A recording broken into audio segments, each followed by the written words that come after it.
إن الحمد لله نحمده ونستعينه ونستغفره ونعوذ بالله من شرور أنفسنا ومن سيئات أعمالنا من يهده الله فلا مضل له ومن يضلل فلا هادي له وأشهد أن لا إله إلا الله وحده لا شريك له وأشهد أن محمدا عبده ورسوله أما بعد فإن خير الحديث كتاب الله وخير الهدي هدي محمد صلى الله عليه وسلم وشر الأمور محدثاتها وكل محدثة بدعة وكل بدعة ضلالة وكل ضلالة في النار.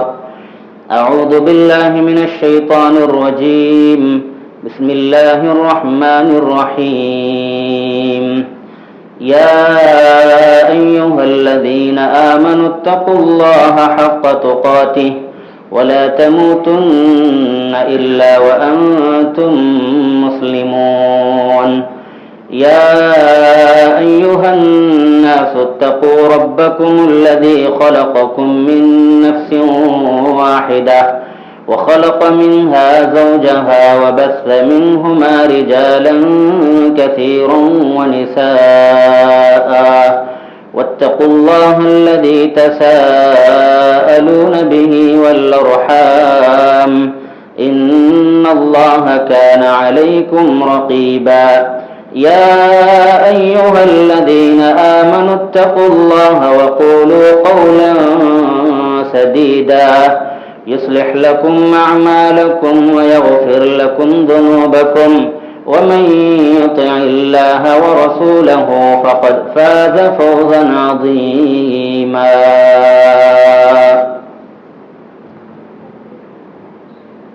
قال الله تبارك وتعالى في القرآن المجيد: إن الدين عند الله الإسلام.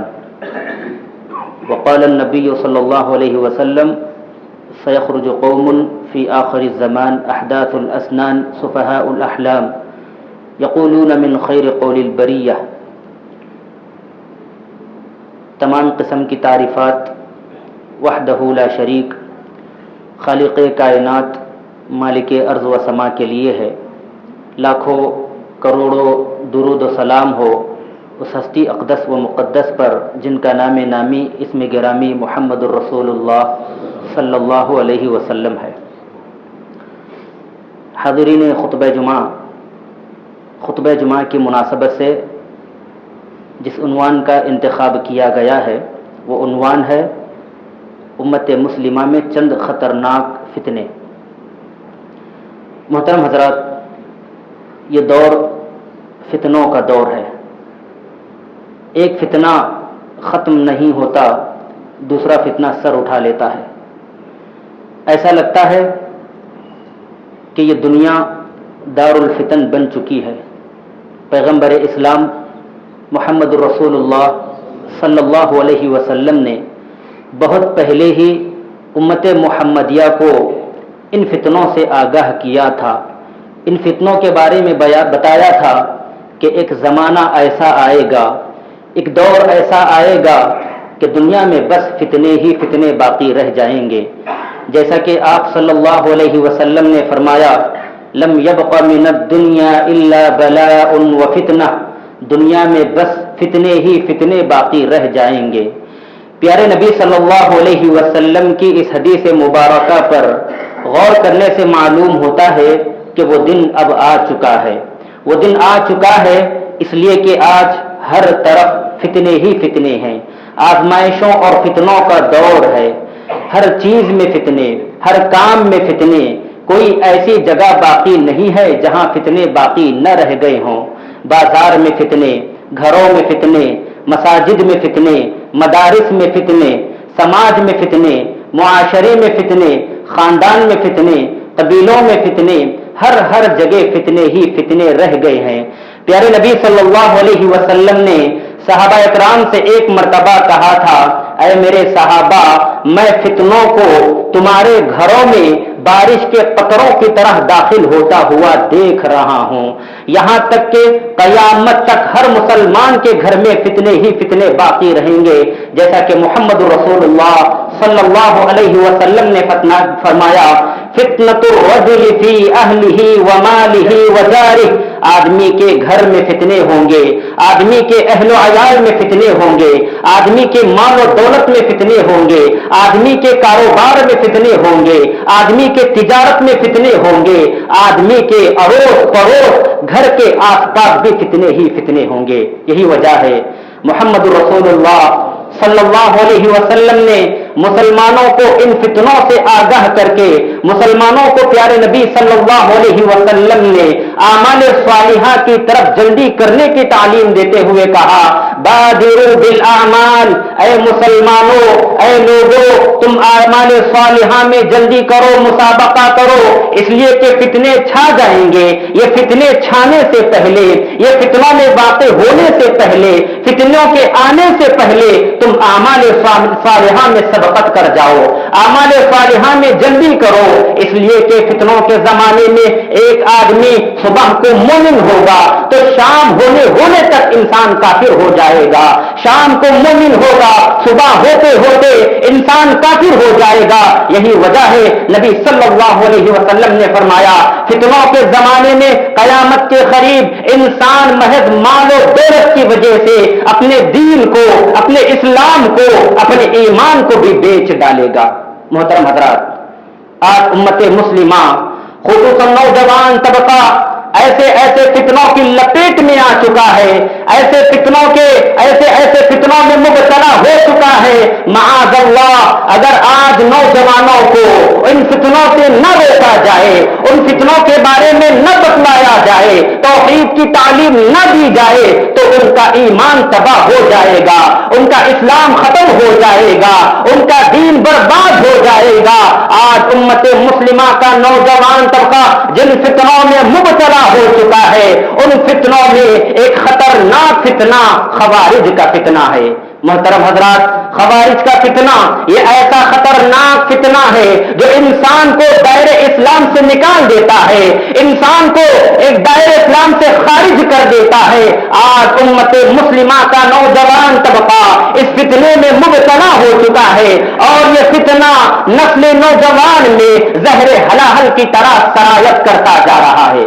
ابتدا میں خوارج ان لوگوں کو کہا جاتا تھا جنہوں نے حضرت علی رضی اللہ تعالی عنہ کے لشکر کے ساتھ جنگ صفین کے موقع پر بغاوت کر کے علیحدگی اختیار کی تھی، لیکن علماء کا ایک طبقہ کہتا ہے حقیقت میں خوارج کی ابتدا محمد رسول اللہ صلی اللہ علیہ وسلم کے زمانے سے ہی ہو چکی تھی۔ ابو سعید خدری رضی اللہ تعالیٰ بیان فرماتے ہیں ہم محمد رسول اللہ صلی اللہ علیہ وسلم کے ساتھ بیٹھے ہوئے تھے اور آپ صلی اللہ علیہ وسلم غزوہ حنین کا مال غنیمت تقسیم فرما رہے تھے، اتنے میں ایک شخص کھڑا ہوا جس کا نام عبداللہ بن ذوالخویصرہ تھا، وہ اٹھا اور کہنے لگا، نبی صلی اللہ علیہ وسلم پر اعتراض کرتے ہوئے کہا اعدل یا رسول اللہ، اے اللہ کے رسول، مال غنیمت کے تقسیم کے معاملے میں آپ عدل و انصاف سے کام لیجیے، آپ اللہ رب العالمین کا خوف محسوس کیجیے۔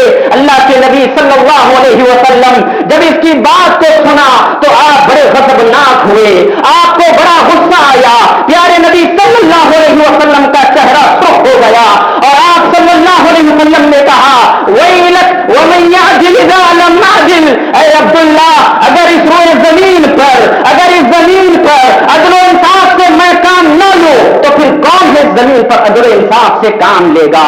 عمر بن خطاب رضی اللہ تعالیٰ نبی صلی اللہ علیہ وسلم کے پاس ہی کھڑے تھے، آپ نے جب یہ سنا تو نبی صلی اللہ علیہ وسلم سے اجازت طلب کی، اے اللہ کے رسول مجھے اجازت دیجئے، میں گستاخ کا سر تن سے جدا کرنے کے لیے تیار ہوں۔ تو پیارے نبی صلی اللہ علیہ وسلم نے کہا اے عمر جانے دو، اس کو چھوڑ دو، اس کو سزا نہ دو، تم نہیں جانتے اس کی نسل سے ایسے لوگ پیدا ہوں گے جو تم اپنی نمازوں کو ان کی نمازوں کے سامنے حقیر جانو گے، تم اپنے روزوں کو اپنے روزوں کے سامنے حقیر جانو گے۔ یہ لوگ قرآن مجید مجید کی تلاوت کریں گے مگر قرآن مجید ان کے حلق کے نیچے نہیں اترے گا تو یہ سب سے پہلا خارجی تھا جس نے اسلام میں خروج کیا۔ محترم حضرات، آج افسوس کا مقام ہے نسل نوجوان صفات خوارج کو اپنا کر تباہی کے دہانے پر کھڑی ہوئی ہے، یا مکمل صفات خوارج کو اپنا کر دائرے اسلام سے خارج ہو چکے ہیں۔ ان کے فتنے، ان کے عقائد انتہائی خطرناک عقائد ہیں۔ ان کا عقیدہ یہ ہے کہ یہ لوگ قرآن و حدیث کو دستور ماننے سے انکار کرتے ہیں۔ یہ لوگ اگر انسان گناہ کبیرہ کا ارتکاب کرتا ہے یعنی جھوٹ بولتا ہے، زنا کرتا ہے، تو ان کے عقیدے کے مطابق ایسا انسان کافر ہو جاتا ہے، ایسے انسان کو کافر قرار دیتے ہیں اور ہمیشہ ہمیشہ کے لیے جہنمی قرار دے کر ایسے لوگوں کا، ایسے انسانوں کا قتل عام کرتے ہیں۔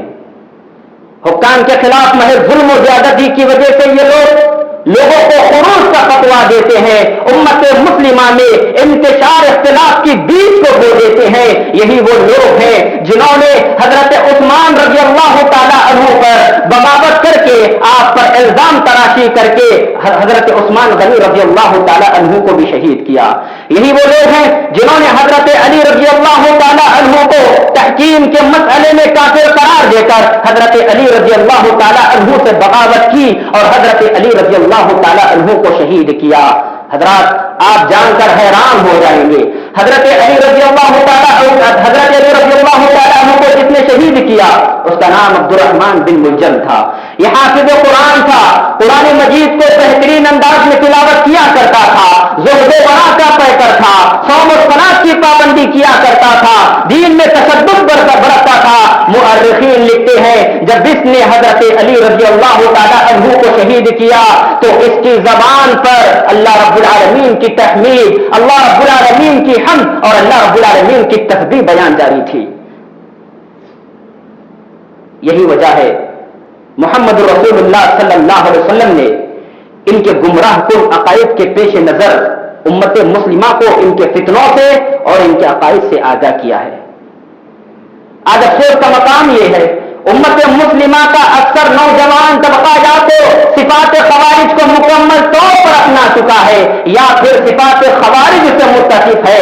آج ہم ہمارے صفوں میں دیکھتے ہیں بہت سارے افراد ایسے ہیں جو معمولی گناہوں کی وجہ سے لوگوں پر حکم لگا دیتے ہیں یہ منافق ہے، یہ مشرک ہے، یہ کافر ہے، محض ظلم و زیادتی کی وجہ سے عمرا کے خلاف ورزی پر اتر آتے ہیں اور صرف ظلم و زیادتی کی وجہ سے عمرا کے خلاف جہاد کا فتویٰ صادر کرتے ہیں۔ محمد رسول اللہ صلی اللہ علیہ وسلم نے ایسے لوگوں سے ہوشیار رہنے کی تلقین کرتے ہوئے کہا یحقر احدکم صلاته مع صلاتهم وصيامه مع صيامهم يقرؤون القرآن لا يجاوز تراقيهم يمرقون من الدين كما يمرق السهم من الرمية۔ پیارے نبی صلی اللہ علیہ وسلم نے کہا لوگوں، خوارج کی نمازوں کے سامنے تم اپنی نمازوں کو حقیر جانو گے، ان کے روزوں کے سامنے اپنے روزوں کو حقیر جانو گے، قرآن مجید کی تلاوت کریں گے مگر قرآن مجید ان کے حلق کے نیچے نہیں اترے گا۔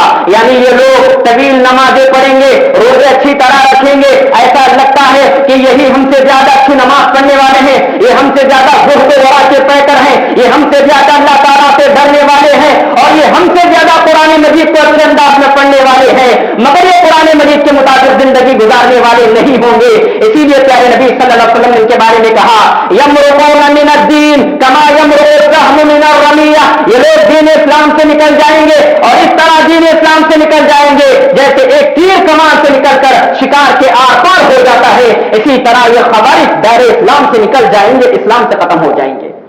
غور کیجیے گا میرے بھائیوں، نمازیں پڑھ رہے ہیں، روزے رکھ رہے ہیں، قرآن مجید کی تلاوت کر رہے ہیں، زہد و ورع کے پیکر ہیں، حد درجہ متقی ہیں مگر پھر بھی دائرے اسلام سے نکل رہے ہیں۔ اس کی سب سے بڑی وجہ منہج سلف کا نہ ہونا، اپنی زندگی کو صحابہ کرام کی طرف پر نہ گزارنا، یہی وجہ ہے صحابہ کرام کی موجودگی میں یہ لوگ قرآن مجید کو خود سے سمجھنے کی کوشش کیے، قرآن مجید اور احادیث مبارکہ کی تفسیر خود سے کرنے لگے۔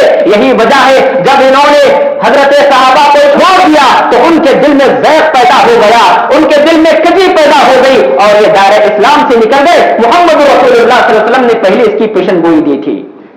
یقتلون اہل الاسلام ویدعون اہل الاوثان. نبی صلی اللہ علیہ وسلم نے خوارج کی صفت بتاتے ہوئے کہا یہ لوگ مسلمانوں کا قتل عام کریں گے. وَيَدَعُونَ أَهْلَ الْأَوْثَانِ اور بت پرستوں کو, بتوں کی عبادت کرنے والوں کو, بت پرستوں کو چھوڑ دیں گے. آج آپ ملک شام کا مشاہدہ کیجئے, جتنی بھی تنظیمیں اسلام کے نام پر بنائی گئی وہ سب کے سب دہشت گرد پر مبنی تھی. ملک شام میں کیا ہوا؟ ملک شام میں ان لوگوں نے جو دہشت گرد کی تنظیم تھی مسلمانوں کا قتل عام کیا اور شیعوں کو چھوڑ دیا. ملک عراق کو لیجیے, داعش جیسی تنظیم میں کیا طریقہ کار تھا, مسلمانوں کا اس نے قتل عام کیا, اہل سنہ والجماعت کا قتل عام کیا اور بت پرستوں کو, اللہ رب العالمین کی نافرمانی کرنے والوں کو چھوڑ دیا. نبی صلی اللہ علیہ وسلم نے 1450 سال پہلے ہی بتا چکے تھے یقتلون اہل الاسلام, مسلمانوں کو قتل کریں گے, مسلمانوں کا قتل عام کریں گے. وَيَدَعُونَ اہل الاسلام, بت پرستوں, وَيَدَعُونَ اہل الاوثان, بت پرستوں کو, بت پرستوں کو چھوڑ دیں گے. اسی طرح نبی صلی اللہ علیہ وسلم نے ایک حدیث مبارکہ میں فرمایا سَيَخْرُجُ قَوْمٌ فِي آخِرِ الزَّمَانِ أحداث الأسنان سفهاء الأحلام يقولون من خير قول البرية يمرقون من الإسلام كما يمرق السهم من الرمية فأينما لقيتموهم فاقتلوهم فإن في قتلهم أجرا لمن قتلهم يوم القيامة. نبی صلی اللہ علیہ وسلم نے فرمایا لوگوں آخری زمانے میں کچھ لوگ آئیں گے احداث الاسنان, چھوٹی عمر کے ہوں گے, کم عمر کے ہوں گے, کم سن ہوں گے. سفہاء الاحلام, بے وقوف ہوں گے, کم عقل ہوں گے. یقولون من خیر قول البریہ, مخلوق میں سب سے بہتر باتیں کریں گے. نبی صلی اللہ علیہ وسلم نے خوارج کے جن صفات کا بیان کیا ہے, تذکرہ کیا ہے, آج اگر ان صفات کو نوجوانوں میں منطبق کیا جائے تو 100% بات درست معلوم ہوتی ہے. آج ہمارے نوجوان بھی جوان ہیں, کم عمر ہیں, کم عقل ہیں. نبی صلی اللہ علیہ وسلم نے بھی فرمایا احداث الاسنان, کم سن ہوں گے, کم عمر ہوں گے.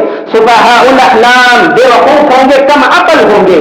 یقولون من خیر قول البریہ, لوگوں میں سب سے بہتر بات کریں گے. ان کا ایمان ان کے حلق کے نیچے نہیں اترے گا, دین اسلام سے اس طرح نکل جائیں گے جیسے تیر کمان سے نکل کر شکار کے آر پار ہو جاتا ہے. پھر اس کے بعد اللہ کے نبی صلی اللہ علیہ وسلم نے فرمایا فَأَيْنَمَا لَقِيتُمُوهُمْ فَاقْتُلُوهُمْ, لوگوں تم جہاں کہیں خوارج کو پا جاؤ قتل کرو, اس لیے کہ ان کو قتل کرنا یہ باعث اجر و ثواب ہے, اور اگر کوئی شخص ان کے ہاتھوں سے قتل ہو جائے تو اس کے لیے بھی کل قیامت کے دن اجر و ثواب ہے, جنت ہے. نبی صلی اللہ علیہ وسلم نے ایک حدیث مبارکہ میں فرمایا خوارج جب خارجیت کو اپنائیں گے تو پھر دوبارہ قیامت تک کبھی وہ اسلام کی طرف پلٹ کر نہیں آئیں گے. نبی صلی اللہ علیہ وسلم نے جن احادیث مبارکہ میں خوارج کا ذکر کیا ہے, اس کا مطلب یہ نہیں کہ نبی صلی اللہ علیہ وسلم کے زمانے کے خوارج مراد ہیں. نبی صلی اللہ علیہ وسلم کے زمانے کے خوارج تو مراد ہیں, مگر قیامت تک دجال کے آنے تک مسلسل خوارج کے گروہ در بدر آتے رہیں گے. پیارے نبی صلی اللہ علیہ وسلم نے فرمایا خوارج کا آخری گروہ دجال کے ساتھ آ کر مسلمانوں کے ساتھ لڑے گا. پیارے نبی صلی اللہ علیہ وسلم نے فرمایا یخرجون من الدین کما یخرج السهم من الرمیہ, یہ خوارج دین اسلام سے نکل جائیں گے جس طرح تیر کمان سے نکل کر شکار کے آر پار ہو جاتا ہے. ثم لا يعودون فيه, ایک مرتبہ وہ دائرے اسلام سے نکل جائیں گے, ایک مرتبہ ملت اسلامیہ سے جب خارج ہو جائیں گے ان کے عقیدوں کی وجہ سے, ان کے فساد کی وجہ سے, ثم لا يعودون فيه, پھر دوبارہ وہ اسلام کی طرف پلٹ کر نہیں آئیں گے. ہم شر الخلق والخلیقہ, یہ خوارج اخلاق کے اعتبار سے اور خلقت کے اعتبار سے مخلوق میں سب سے برے اور بدتر ہوں گے. انہم کلاب النار, نبی صلی اللہ علیہ وسلم نے فرمایا یہ خوارج جہنم کے کتے ہیں. تو یہ خوارج کے فتنے میں آج نسل نوجوان مبتلا ہو رہی ہے. ضرورت اس بات کی ہے خوارج کے صفات سے امت مسلمہ کو آگاہ کیا جائے, روکا جائے, ان کی خطرناکیوں کو بتایا جائے, ان کے عقائد کے تعلق سے نسل نوجوان کو بتایا جائے تاکہ ان کا ایمان, ان کا اسلام, ان کا دین محفوظ رہ سکے. اسی طرح امت مسلمہ کے خطرناک فتنوں میں ایک فتنہ تکفیر کا فتنہ ہے, یعنی ایک دوسرے کو کافر قرار دینا. محترم حضرات, یہ اتنا خطرناک فتنہ ہے جو آج مسلمانوں کے درمیان پھیلتا جا رہا ہے، اور یہ ایک ایسا فتنہ ہے جس کی وجہ سے امت میں بڑے بڑے فساد، قتل و خون ہوئے ہیں۔ پیارے نبی صلی اللہ علیہ وسلم اس فتنے سے روکا ہے، یعنی ایک دوسرے کو کافر قرار دینا، فلاں عالم کافر، فلاں بادشاہ کافر، فلاں حاکم کافر، فلاں حکمراں کافر، فلاں سیکرٹری کافر، فلاں صدر کافر، فلاں انسان کافر۔ نبی صلی اللہ علیہ وسلم نے اس فتنے سے روکتے ہوئے کہا، من قال لأخیہ یا کافر فقد باء بها احدہما، جو انسان اپنے بھائی کو کہے اے کافر، اگر وہ کافر نہیں ہے تو پھر کہنے والا کافر ہو جائے گا۔ آج افسوس کا مقام ہے جن بچوں کی عمریں 20-25 برس کی ہے، جن کو طہارت کے مسائل نہیں معلوم، جن کو استنجا کے مسائل نہیں معلوم، جن کو نماز کے مسائل نہیں معلوم، جن کو روزوں کے مسائل نہیں معلوم، جن کو توحید نہیں معلوم، ایسے بڑے بڑے مسائل پر گفت و شنید کرتے ہیں جن مسائل پر علماء اکابر بھی زبان کھولنے سے ڈرا کرتے تھے۔ امام ابن تیمیہ رحمہ اللہ سے واقف کون نہیں ہے؟ ابن تیمیہ رحمۃ اللہ علیہ کا اس امت پر احسان ہے، تقریباً 1000 کتابوں کے مصنف، جن کو بدعتیوں کے لیے ننگی تلوار کہا جاتا ہے۔ بدعت رونما ہوتی تو ادھر اس کے رد میں امام ابن تیمیہ رحمہ اللہ کی کتاب تیار ہو جاتی۔ آپ علیہ الرحمہ کا مناظرہ ایک معتزلی سے ہوا، جس کا عقیدہ یہ تھا کہ اللہ رب العالمین ساتوں آسمان کے اوپر عرش پر مستوی نہیں ہے۔ امام ابن تیمیہ رحمۃ اللہ علیہ نے کہا، ہم سب جانتے ہیں اہل السنہ والجماعت کا یہ عقیدہ ہے کہ اللہ تعالیٰ ساتوں آسمان کے اوپر عرش پر مستوی ہے، اور الرحمن علی العرش استوى، رحمان عرش پر مستوی ہے، اور اللہ رب العالمین کو عرش پر مستوی نہ ماننا یہ کفر عقیدہ ہے، یہ کفر ہے۔ امام ابن تیمیہ رحمۃ اللہ علیہ کا مناظرہ ایک معتزلی سے ہوا، تو امام ابن تیمیہ رحمۃ اللہ علیہ نے کہا، بات ایسی ہے، اگر میں تمہاری بات کو مان لوں، میں یہ مان لوں کہ اللہ تعالیٰ عرش پر مستوی نہیں ہے، تو میں کافر ہو جاؤں گا، اس لیے کہ مجھے قرآن و حدیث کا علم بھی ہے، فہم بھی ہے، مگر میں تمہیں کافر نہیں کہوں گا، اس لیے کہ تمہیں قرآن مجید اور حدیث مبارکہ کا علم تو ہے مگر تمہیں فہم نہیں ہے۔ عزیزان ملت غور کیجئے، کہاں امام ابن تیمیہ رحمۃ اللہ علیہ، کہاں آج کے نوجوان، کہاں امام ابن تیمیہ رحمۃ اللہ علیہ 1000 کتابوں کے مصنف، اس کے باوجود بھی اس شخص پر انہوں نے کفر کا فتویٰ نہیں لگایا، بلکہ اس کے لیے عذر تلاش کرتے ہوئے کہا، تم کو قرآن مجید اور احادیث مبارکہ کا علم تو ہے مگر فہم نہیں ہے، فہم نہ ہونے کی وجہ سے میں تمہیں کافر قرار نہیں دوں گا۔ اگر ہم اور آپ ہوتے تو فوراً اس پر کفر کا فتویٰ لگا دیتے۔ آج امت مسلمہ میں نوجوان طبقے میں یہی کچھ ہو رہا ہے، کسی پر کفر کا فتویٰ لگانا، کسی پر مشرک کا فتویٰ لگانا، کسی پر منافق کا فتویٰ لگانا، یہ عام لوگوں کا کام نہیں ہے، یہ میرا اور آپ کا کام نہیں ہے۔ امت مسلمہ کے جو اکابر علماء محدثین فقہا ہے، یہ ان کا کام ہے، دلائل کے روشنی میں وہ لوگ طے کریں گے کون مشرک ہے، کون کافر ہے، کون منافق ہے۔ اگر ہم اور آپ اپنی زبانوں کو کھول دیں گے، اگر ہم اور آپ اپنی زبانوں کو بڑی کریں گے، کسی کو بھی کافر قرار دیں گے، تو بعید نہیں اس امت میں سب سے بڑے بڑے فتنے، فساد اور قتل و غارت گری کا مظاہرہ نہ ہو جائے۔ یہی وجہ ہے ہمارے علماء اکابر بڑے بڑے مسائل کے معاملے میں اپنی زبانوں کو توقف رکھا کرتے تھے، اپنی زبانوں کو خاموش رکھا کرتے تھے۔ امام احمد بن حنبل رحمہ اللہ سے کون واقف نہیں؟ امام احمد بن حنبل رحمہ اللہ 10 لاکھ احادیث ان کو یاد تھی، جن کو امام اہل السنہ والجماعہ کہا جاتا ہے، اور یہ ایک فتنے میں مبتلا ہو گئے مسئلہ خلق قرآن میں۔ قرآن اللہ رب العالمین کا کلام نہیں، اللہ تعالیٰ کی مخلوق ہے۔ اہل السنہ والجماعت کا یہ عقیدہ ہے قرآن اللہ رب العالمین کا کلام ہے، اللہ کی صفت ہے، اور جو انسان اللہ رب العالمین کے کلام کو اللہ کی مخلوق قرار دے گا ایسا انسان کافر ہے، یہ کفری عقیدہ ہے۔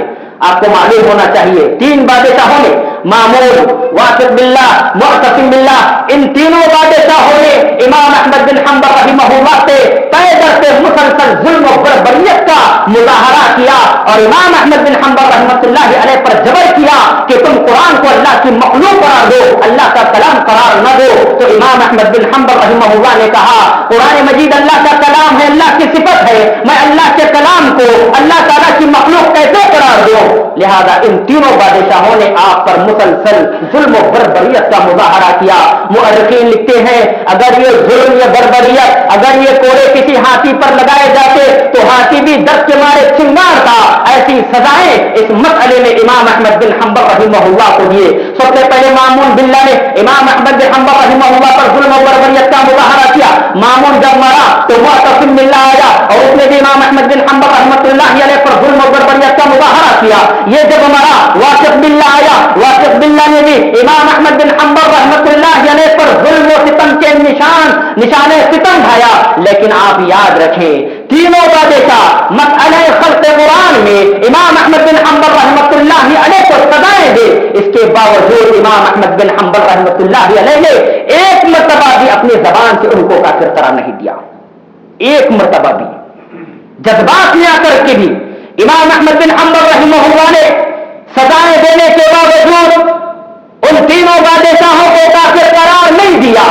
اگر ایک مرتبہ اپنی زبان سے کہہ دیتے ان کے عقیدے کی وجہ سے یہ کافر ہے تو قیامت تک آنے والے علماء تینوں بادشاہوں کو کافر قرار دیتے تھے، مگر امام احمد بن حنبل رحمۃ اللہ علیہ یہ حد درجہ متقی زہد و ورع کے پیکر تھے، اللہ رب العالمین سے ڈرنے والے تھے، حقیقی معنوں میں لوگوں کے ساتھ ہمدردی کرنے والے تھے۔ ان تینوں بادشاہوں کے تئیں امام احمد بن حنبل رحمۃ اللہ علیہ نے عذر تلاش کیا کہ ان کو نہ قرآن مجید کا اور نہ احادیث مبارکہ کا علم ہے، نہ ان کو قرآن مجید اور احادیث مبارکہ کا فہم ہے۔ یہ عذر تلاش کر کے امام احمد بن حنبل رحمۃ اللہ علیہ نے ان کو کافر قرار نہیں دیا۔ یہی عذر آج نوجوانوں کو بھی اختیار کرنے کی ضرورت ہے۔ کون کافر، کون منافق، کون مشرک، جن کو قرآن مجید احادیث مبارکہ کا علم نہیں ہے، جن کو اصول کا علم نہیں ہے، وہ کیسے کسی کو کافر، کیسے کسی کو مشرک، کیسے کسی کو منافق قرار دے سکتے ہیں؟ آج امت مسلمہ میں یہ سب سے بڑا فتنہ پیدا ہو چکا ہے اور ہم اس بات کا مشاہدہ کر چکے ہیں۔ علماء کبار کے سامنے ایک نوجوان جو بیڑی سگریٹ پیتا ہے، علماء اکابر کے سامنے بیٹھ کر کہتا ہے وہ درگاہوں پہ جاتے ہیں، وہ مشرک ہیں، وہ منافق ہیں، وہ کافر ہیں، یہ بہت بڑی جرأت اور جسارت کی بات ہے۔ یہ اختیار نبی صلی اللہ علیہ وسلم نے، اللہ رب العالمین نے کسی کو نہیں دیا۔ یہ اختیار صرف اور صرف امت کے علماء اکابر، محدثین، فقہاء کو ہے، اس لیے کہ وہ علماء لوگوں کے ہمدرد ہوتے ہیں، دلائل کا تجزیہ کر کے، دلائل کی روشنی میں اصول و حدیث سے گزر کر کسی کو مشرک، کسی کو کافر قرار دیتے ہیں، وگرنہ اپنی زبان کو خاموش رکھا کرتے ہیں۔ تو یہ فتنہ تکفیر بھی ایک خطرناک فتنہ ہے جو آج امت مسلمہ میں باد سموم کی طرح پھیل رہا ہے۔ خدا را اپنی زبانوں کو توقف رکھیے۔ اہل حدیث ہونے کا مطلب، اہل سنت والجماعت کا ہونے کا مطلب یہ نہیں کہ آپ ہر کسی کے تعلق سے فتوے صادر کرتے پھریں، ہر کسی کو کافر، مشرک، منافق قرار دیتے رہیں۔ یہ کام صرف اور صرف علماء کبار کا ہے۔ اسی طرح امت مسلمہ میں خطرناک فتنوں میں ایک فتنہ الحاد کا فتنہ ہے، دین سے بیزاری کا فتنہ، اور یہ فتنہ بھی امت مسلمہ میں، نوجوان بوڑھوں میں یہ زہر کی طرح سرایت کرتا جا رہا ہے۔ یعنی اللہ رب العالمین کے وجود کا انکار کرنا، اپنی عقل کو نقل پر مقدم کرتے ہوئے یہ سمجھنا یہ وسیع کائنات، یہ شمس و قمر، یہ شجر و حجر، یہ بلند و بالا پہاڑ، یہ نباتات خود بخود وجود میں آئے ہیں، یعنی ان کا کوئی خالق نہیں ہے، اللہ رب العالمین کا وجود نہیں ہے۔ ایسے کئی سارے افراد ہماری صفوں میں پائے جاتے ہیں جو نام کے مسلمان ہیں، دین کی تربیت، اسلام کی تربیت، توحید کی تربیت نہ ہونے کی وجہ سے الحاد ان کے رگوں میں پیوست ہو چکا ہے، دین سے بیداری، علماء سے بیداری ان کے دل میں بیٹھ چکی ہے۔ عمومی طور پر مسلمانوں میں دو قسم کے ملحدین پائے جاتے ہیں۔ نمبر ایک وہ جو مکمل طور پر ملحد ہیں، نام مسلم کا ہے مگر مکمل طور پر ملحد ہو چکے ہیں، یعنی اللہ رب العالمین کا وجود کا انکار کرتے ہیں اور کہتے ہیں یہ وسیع کائنات، یہ ارض و سما، یہ شجر و حجر، یہ قمر اور یہ زمین و آسمان، یہ خود کو خود وجود میں آئے ہیں، یہ اس کو کوئی پیدا کرنے والا نہیں ہے۔ محترم حضرات غور کیجئے، انسان ایک کمرہ بناتا ہے، گھر بناتا ہے تو اس کو کئی سارے اسباب و عوامل مزدوروں کا سہارا لینا پڑتا ہے. ایک گھر بنانے کے لیے انسان کو کئی مزدوروں کا سہارا لینا پڑتا ہے. ایک گھر خود بخود وجود میں نہیں آ سکتا, تو اتنی بڑی دنیا, یہ آسمان و زمین, یہ شمس و قمر, یہ ستارے, یہ کواکب اور یہ نباتات و حیوانات خود بخود کیسے وجود میں آ سکتے ہیں جبکہ اس کو پیدا کرنے والا خود گواہی دے رہا ہے. ان ربکم اللہ الذی خلق السماوات والارض فی ستۃ ایام ثم استوى علی العرش, تمہارا رب اللہ ہے جس نے زمین و آسمان کو 6 دنوں میں پیدا کیا. ثم استوى علی العرش, پھر عرش پر مستوی ہو گئے, پھر عرش پر مستوی ہوا. لیکن افسوس کا مقام ہے جو لوگ مکمل طور پر ملحد ہو چکے ہیں, ان کا کہنا یہ دنیا خود بخود وجود میں آ چکی ہے, کسی حادثے کے وجود سے خود بخود وجود میں آ چکی ہے. ایسا ممکن نہیں ہے. مسلمانوں میں ملحد کی دوسری قسم وہ جو ملحدانہ نظریات کے حامل ہیں, مکمل طور پر تو ملحد نہیں ہوتے.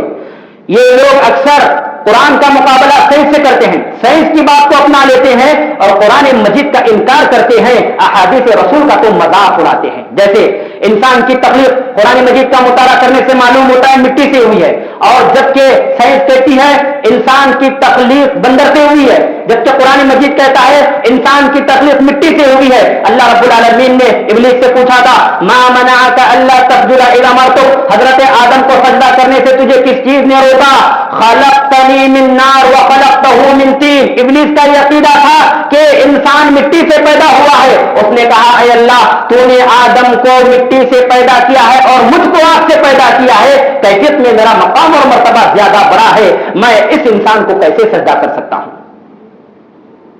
قرآن کہتا ہے انسان مٹی سے پیدا ہوا, سائنس کہتی ہے انسان کی تخلیق بندر سے ہوئی.